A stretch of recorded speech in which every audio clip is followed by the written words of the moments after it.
Hello students, हमारा आज का टॉपिक है critical angle and total internal reflection. देखो, क्रिटिकल एंगल का सिंबल होता है बच्चे सी, और टोटल इंटरनल रिफ्लेक्शन अभी मैं समझाती हूँ आपको। देखो, अपन ने पहले क्या ले लिया, ये कोई भी सरफेस ले लिया अपन ने, ठीक है।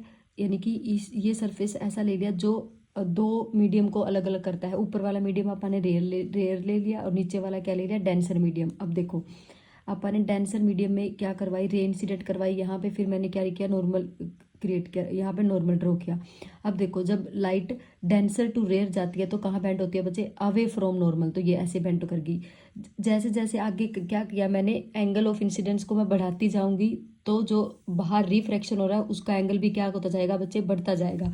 एक टाइम ऐसा आएगा जब क्या है कि जो एंगल ऑफ रिफ्रैक्शन है उसकी वैल्यू कितनी हो जाएगी बच्चे, 90 डिग्री। इस केस को बोलते हैं ग्रेजिंग एमरजेंस।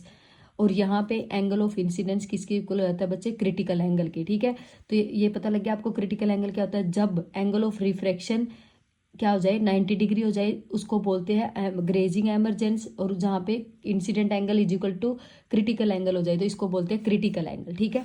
अब देखो, अब यहाँ पे क्या है, हम बढ़ाते गए एंगल ऑफ इंसिडेंस को, बढ़ाते गए। अब जब इसके बाद और बढ़ाएंगे तो रे क्या आएगी बच्चे, वहां पे रिफ्रैक्शन की बजाय क्या हो जाएगा, रिफ्लेक्शन होगा वहां पे। यानी कि जो रे डेंसर मीडियम में थी ना, वो डेंसर मीडियम में ही रिफ्लेक्ट होगी, यानी कि एक ही मीडियम में। जैसे ये देखो, ये राकेश, जब मैंने आई की वैल्यू सी से ज्यादा कर दी, मतलब 90 से ऊपर कर दी, तो क्या होगा बच्चे, वो रे क्या करेगी, उसी मीडियम में रिफ्लेक्ट हो जाएगी।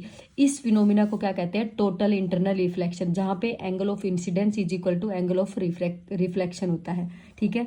अब देखो, अब अगर पूछे आपसे कि टोटल इंटरनल रिफ्लेक्शन के लिए क्या क्या कंडीशन है, पहली कंडीशन तो ये कि ये सिर्फ डेंसर टू रेयर मीडियम होता है, रेयर टू डेंसर मीडियम नहीं होता।